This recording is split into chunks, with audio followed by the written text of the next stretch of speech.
Donc, tu n'as pas un problème financier, tu as un problème émotionnel. Et c'est souvent un problème interne, ancien, donc profond, stocké dans ton système nerveux.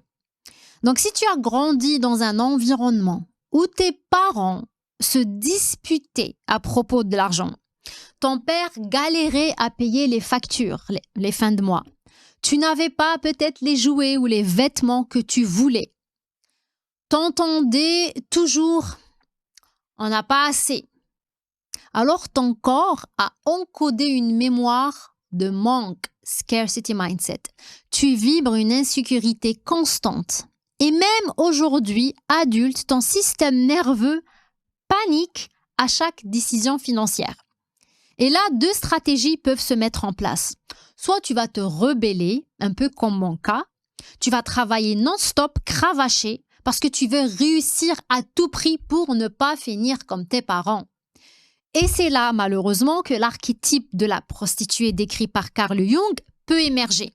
Tu vas vendre ton temps, ton énergie, ton corps et tu deviens hyper performante mais jamais en sécurité.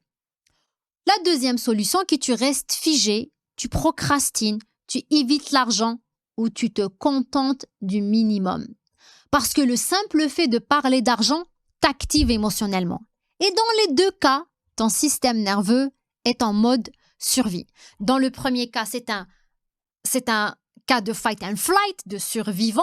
Et dans le deuxième cas, ou même de fawn response, et dans le deuxième cas, c'est un cas de freeze, où tu es juste anesthésié, où tu veux même pas entendre parler d'argent. Tu gagnes de l'argent, mais tu n'arrives pas à le contenir. Tu travailles fort, ou pas très fort, plus ou moins fort, tu fais de l'argent, mais tu n'arrives pas à le garder parce que tu ne te sens pas digne de le recevoir. D'ailleurs, tu n'as jamais appris à contenir l'abondance. Tu vas dépenser sur des choses qui ne te nourrissent pas, tu vas gaspiller ton argent, comme d'ailleurs tu gaspilles ton énergie vitale, je veux dire. C'est souvent très relié. Et tu crois que gérer son argent, c'est être pingre, que tu gagnes de l'argent, mais tu n'arrives pas à le contenir. Tu travailles fort, tu fais donc de l'argent, mais tu n'arrives pas à le garder. Pourquoi?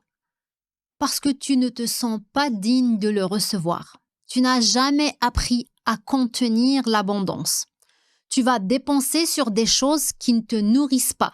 Le deuxième blocage avec l'argent, le deuxième blocage intérieur, c'est que tu en gagnes, mais tu n'arrives pas à le garder.